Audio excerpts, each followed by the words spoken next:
നമുക്ക് നല്ല മത്തി ഫ്രൈ വെച്ച് ചെയ്താലോ.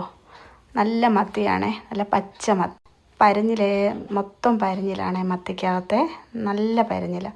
നന്നായിട്ട് കഴുകി അത് വരഞ്ഞ് നമുക്ക് വറക്കാനുള്ള മസാല എടുക്കാമേ. കുരുമുളക്, ചുമന്നുള്ളി, വെളുത്തുള്ളി, ഇഞ്ചി എല്ലാം നന്നായിട്ട് കഴുകി എല്ലാം ഇട്ടതിന് ശേഷം ശകലം മഞ്ഞൾപ്പൊടി, ശകലം മുളക് പൊടി എല്ലാം കൂടി ഇട്ട് നന്നായിട്ട് മിക്സിയിൽ ഇട്ട് അടിച്ച് നന്നായിട്ട് പുരട്ടി, ഉപ്പ് ഇടണേ.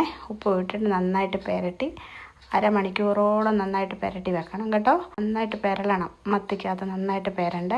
അരമണിക്കൂർ മാറ്റി വെച്ചതിന് ശേഷം ചട്ടി വെച്ചിട്ട് ശകലം വെളിച്ചെണ്ണ ഒഴിച്ചാൽ മതി. കാരണം നെയ്മത്തി ആയതുകൊണ്ടും എണ്ണ ഇറങ്ങും കേട്ടോ. ശകലം വെളിച്ചെണ്ണ ഒഴിച്ച് ഒരു വശം മൂത്ത് കഴിഞ്ഞ് തിരിച്ചിട്ട് നല്ല മത്തിയാ കണ്ടോ, നെയ്യ് ഇറങ്ങിയതാ. ശകലം എണ്ണയും ഒഴിച്ചുള്ളൂ, വെളിച്ചെണ്ണയും ഒഴിച്ചു. മത്തി അങ്ങനെ തിരിച്ചിട്ട് കേട്ടോ. നല്ല മത്തിയാണേ, നല്ല മൊരിഞ്ഞ മത്തി, സൂപ്പർ. അപ്പോൾ നമുക്ക് അടുത്ത വീഡിയോയിൽ കാണാമേ.